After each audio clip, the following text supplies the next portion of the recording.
Assalamu alaikum students, my name is Babar Gulab and I am your biology teacher of grade 9th. Today we will explain disorders of gut and in detail we will only explain diarrhea. So let's start our lecture. Students, आज के lecture में हम बात करेंगे disorders of gut. अब गट किसको कहते हैं? गट हम एलिमेंट्री कैनाल या हमारे डाइजेस्टिव सिस्टम को भी कहते हैं। अब हमारे डाइजेस्टिव सिस्टम से रिलेटेड डिसऑर्डर कौन कौन से हैं उनको हम एक्सप्लेन करेंगे और इनमें देखेंगे कि एक्चुअल में इनकी रीजंस कौन सी हैं, फिर इनका ट्रीटमेंट क्या है या प्रिकॉशंस कौन कौन सी हैं। हमारे डाइजेस्टिव सिस्टम को हमने प्रीवियस लेक्चर्स में एक्सप्लेन किया। हमने डाइजेस्टिव सिस्टम के बारे में कहा कि स्टार्ट होता है ओरल कैविटी से and ends at anus.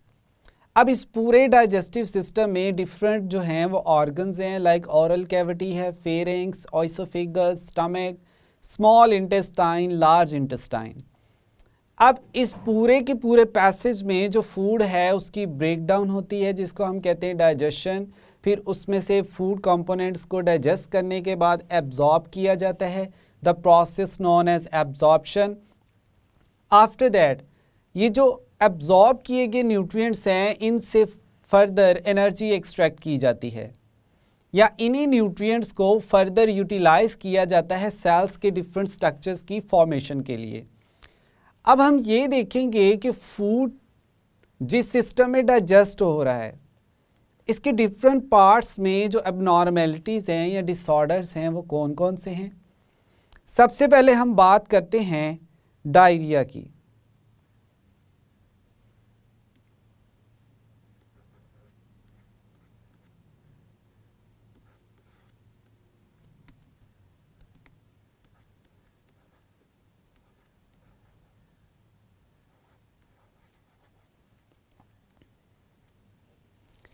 Diarrhoea एक ऐसी कंडीशन है जिसमें पेशेंट जो है उसकी बॉडी से फ्रीक्वेंट वाटर लॉस होता है।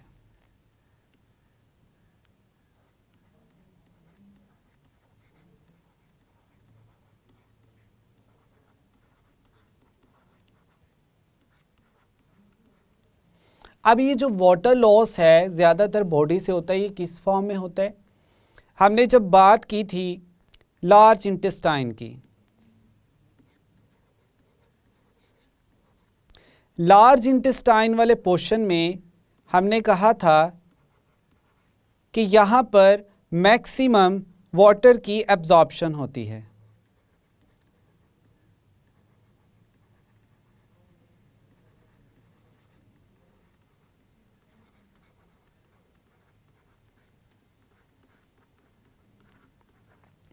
लेकिन अगर लार्ज इंटेस्टाइन में मैक्सिमम वाटर और सॉल्ट्स की जो एब्जॉर्प्शन है वो ना हो,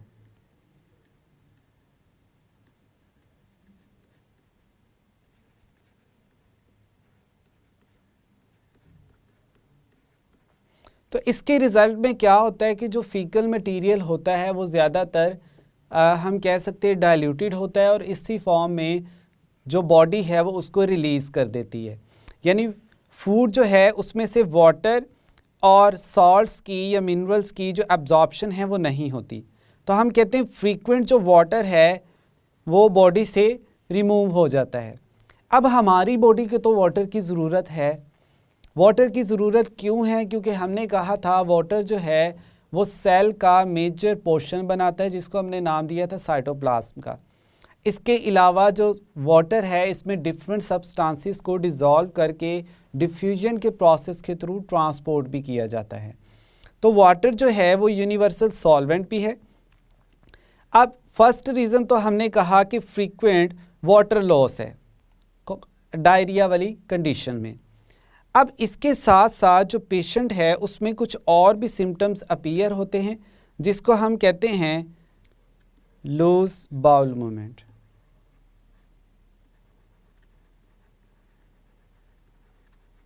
अब ये जो कंडीशन है इसमें क्या होता है, जैसे ही फूड जो है वो स्मॉल इंटेस्टाइन से एब्जॉर्प्शन और डाइजेशन के बाद पहुंचता है लार्ज इंटेस्टाइन में। अब लार्ज इंटेस्टाइन का काम है कि इसमें से वाटर और साल्ट्स की एब्जॉर्प्शन की जाए, लेकिन ये जो मटेरियल है जब लार्ज इंटेस्टाइन में पहुंचता है तो इसकी जो मूवमेंट है वो स्पीड अप हो जाती है।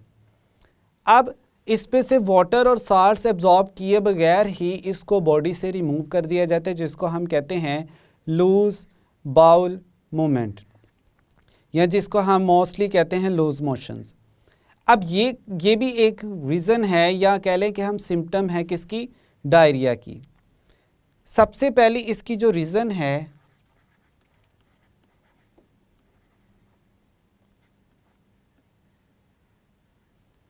वो है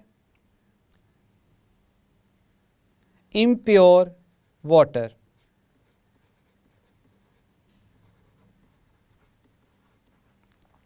अगर जो आप पानी पी रहे हैं वो साफ़ नहीं है, उसमें कुछ जर्म्स प्रेजेंट हैं, तो उसकी वजह से भी डायरिया होता है। इम्प्योर वाटर हम कहते हैं including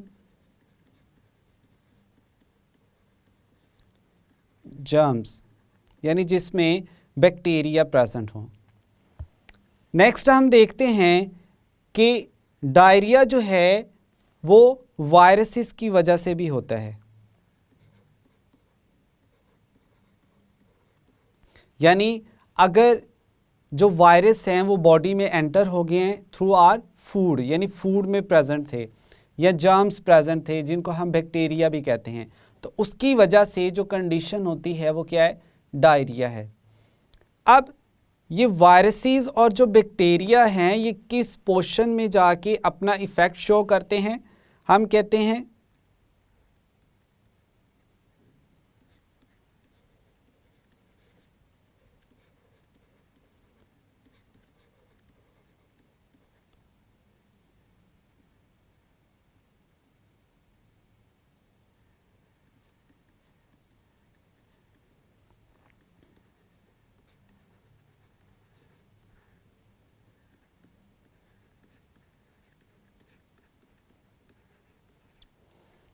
they show their effects in large intestine. अब स्टूडेंट्स यहाँ पर जो मैं आपको पॉइंट बताने जा रहा हूँ बहुत ही इम्पॉर्टेंट है, इसको आपने अच्छे से अंडरस्टैंड करना है। जो जर्म्स हैं, बैक्टीरिया, अगर हम बैक्टीरिया की एग्जांपल लें तो जो बैक्टीरिया हैं दे रिक्वायर एक्वस मीडिया और water moisture for their growth.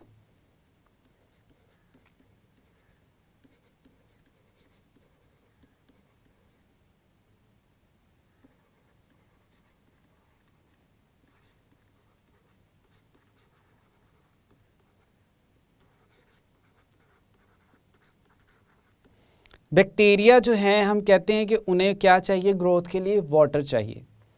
अब जो हमारा लार्ज इंटेस्टाइन वाला पोर्शन है, अगर हम यहाँ पर लार्ज इंटेस्टाइन को शो करें,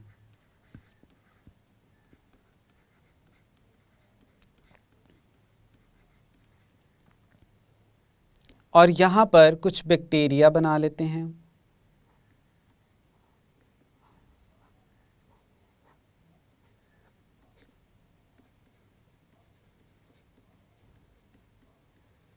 साथ ही साथ हम यहाँ पर रिप्रेजेंट कर लेते हैं वाटर मॉलिक्यूल्स को या वाटर को।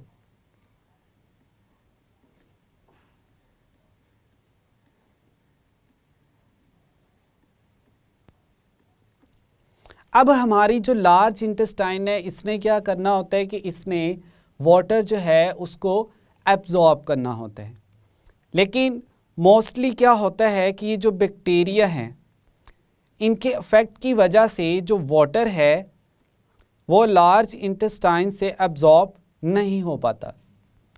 कुछ जो वाटर है वो बैक्टीरिया यूटिलाइज कर लेते हैं और बाकी जो रह जाता है वो लार्ज इंटेस्टाइन में एब्जॉर्प्शन उसकी नहीं होती। इसी वजह से क्या होता है, लूज बाउल मूवमेंट होती है।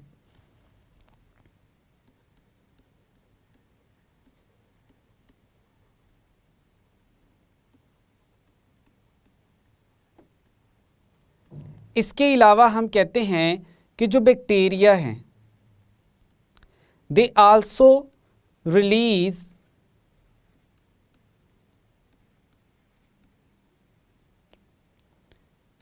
सम टॉक्सिन्स। यहाँ पर बैक्टीरिया जो हैं वो कुछ टॉक्सिन्स रिलीज करते हैं। टॉक्सिक हम कहते हैं ऐसे सब्सटेंसेस जो हमारी बॉडी के लिए बेनिफिशियल नहीं हैं। अब ये हमने देखा कि कैसे बैक्टीरिया और वायरसेस की वजह से जो डायरिया है या इन्फेक्शंस हैं वो काज होते हैं या क्रिएट होते हैं, और इन टॉक्सिन्स की वजह से क्या होता है, इन्फेक्शन होता है।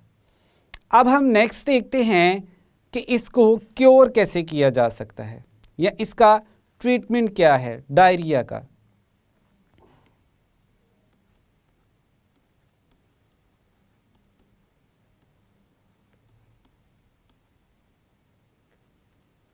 सबसे पहले हम कहते हैं हेल्दी वाटर,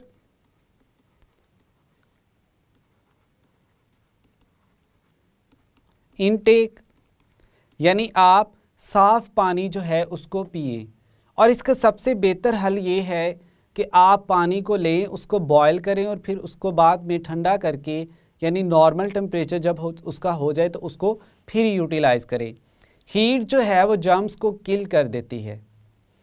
तो इसमें हम कहते हैं कि जो मेथड है वो क्या है,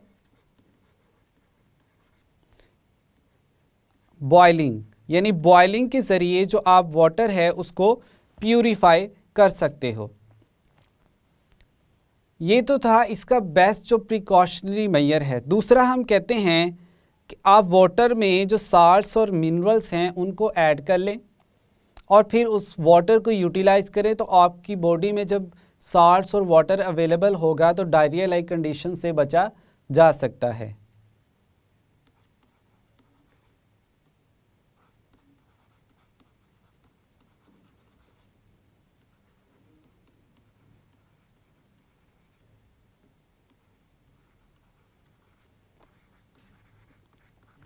जब डायरिया होता है तो उसमें मोस्टली डॉक्टर्स जो हैं वो रिकमेंड करते हैं कुछ सैशे, और उसका हम मोस्टली जो पाकिस्तान में यूज़ होता है उसका हम कहते हैं ORS। अब इस ORS में होता क्या है, बेसिकली हम कहते हैं it contains minerals, salts etcetera. इसमें सॉल्ट्स और मिनरल्स वगैरह जो हैं वो प्रेजेंट होते हैं। इसीलिए जब आप इसको वाटर में मिक्स करके डिज़ोल्व करके इनटेक करते हो तो आपकी बॉडी में जो रिक्वायर्ड सॉल्ट्स और मिनरल की डेफिशिएंसी हुई होती है उसको इसकी वजह से कंपनसेट किया जा सकता है।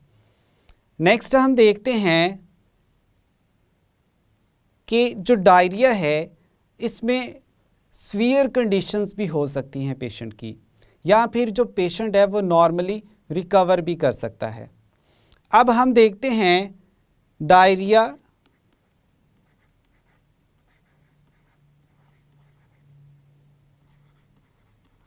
Due to malnutrition।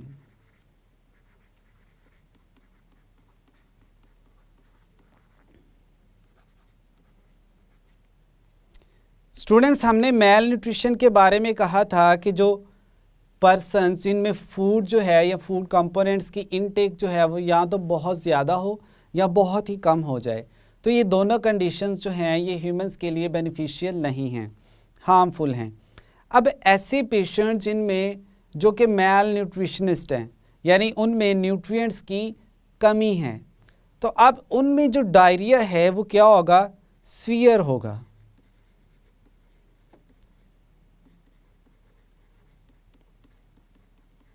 क्योंकि उसकी बॉडी में पहले ही न्यूट्रिएंट्स, मिनरल्स, साल्ट्स और वाटर की जो है वो डेफिशिएंसी है। दूसरा डायरिया हो गया उसे, अब जो है वो बहुत ज़्यादा वाटर लॉस हो गया, साल्ट्स या मिनरल्स लॉस्ट हो रहे हैं बॉडी से, तो इसमें जो कंडीशंस है वो बहुत ही सीवियर हो जाती हैं।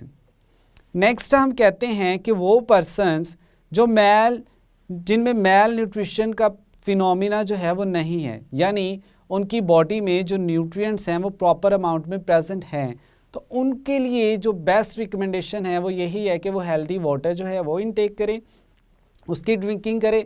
और इसके अलावा वाटर में जो है वो ORS के साशे लाइक इस तरह के मटेरियल को डिज़ोल्व करके लें, तो उसकी वजह से जो डायरिया है उससे सॉर्ट आउट किया जा सकता है। अब हम देखते हैं कि डायरिया के ट्रीटमेंट में हमारे पास एंटीबायोटिक्स भी अवेलेबल हैं। अब ये एंटीबायोटिक्स क्या करती हैं? हमने कहा कि जब डायरिया बैक्टीरियल इन्फेक्शंस की वजह से होता है जो कि हमारे लार्ज इंटेस्टाइन में अटैक करते हैं या टॉक्सिन्स रिलीज़ करते हैं, तो उनको किल करने के लिए क्या यूज़ किया जाता है? एंटीबायोटिक्स। एंटीबायोटिक्स हम कह सकते हैं कि केमिकल सब्सटेंसेस हैं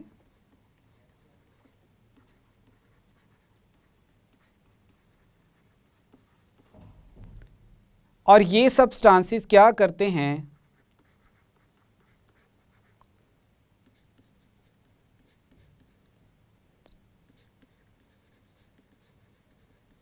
ये पैथोजेंस को किल करते हैं, स्पेशली बैक्टीरिया। एंटीबायोटिक्स जो हैं वो लार्ज इंटेस्टाइन में इन्फेक्शियस बैक्टीरिया को क्या करेंगी? किल करेंगी, और इस तरह से डायरिया जो है उसे क्योर किया जा सकता है। स्टूडेंट्स, आज के लेक्चर में हमने बात की डिसऑर्डर्स ऑफ गट की, और इसमें हमने मेनली एक्सप्लेन किया डायरिया को। हमने कहा जो हमारा डाइजेस्टिव सिस्टम है, इसमें डाइजेशन के पॉइंट ऑफ व्यू से या डाइजेस्टिव सिस्टम के स्ट्रक्चर के पॉइंट ऑफ व्यू से डिफरेंट डिसऑर्डर्स हैं, जिसमें हमारे पास एग्जांपल्स थी डायरिया, कॉन्स्टिपेशन और अल्सर। हमने आज एक्सप्लेन किया सिर्फ डायरिया को। डायरिया में हमने देखा कि इसमें लूज बाउल मूवमेंट होती है, और इसमें जो मेजर फैक्टर्स इन्वॉल्व हैं या जिनकी वजह से डायरिया हो सकता है, वो हमने कहा पैथोजेंस हैं लाइक बैक्टीरिया एंड वायरसेस। फिर हमने कहा कि डायरिया में जो है वो फ्रीक्वेंट वाटर लॉस होता है बॉडी से। हमारी जो लार्ज इंटेस्टाइन है उसमें से वाटर की मैक्सिमम एब्जॉर्प्शन नहीं होती हमारी बॉडी की रिक्वायरमेंट के अकॉर्डिंग, तो इस कंडीशन को हम कहते हैं डायरिया। डायरिया की जो सिम्टम्स हैं वो नौजिया है, एब्डोमिनल पेन है, एट्सेट्रा। अब हम देखते हैं कि डायरिया जो है उसमें उसको क्योर कैसे किया जाता है। तो हम कहते हैं इसके लिए जो बेस्ट वे है वो ये है कि आप साफ़ पानी पिए, और साथ ही साथ कुछ साशे लाइक ORS जो है उसमें सॉल्ट्स और मिनरल्स होते हैं, वो वाटर में डिज़ोल्व करके वो भी आप पिएं। तो इस तरह से जो डायरिया है इससे बचा जा सकता है। लेकिन वो पीपल जिनको हम कहते हैं कि उनमें मैल न्यूट्रिशन है, न्यूट्रिएंट्स की ऑलरेडी कमी है, तो उनमें जो डायरिया है वो सीवियर कंडीशंस भी अडॉप्ट कर जाता है। डायरिया का ट्रीटमेंट जो है वो यही है कि आप एहतियात बरतें, और दूसरा ये कि वाटर और साल्ट्स कंटेनिंग मटेरियल्स जो हैं उनको ज़्यादा से ज़्यादा इनटेक करें। तो यहाँ तक स्टूडेंट्स था आज का हमारा lecture. I hope now you have a clear idea about the disorders of the gut and specifically about diarrhea. मिलते हैं नेक्स्ट लेक्चर में। अल्लाह हाफिज़।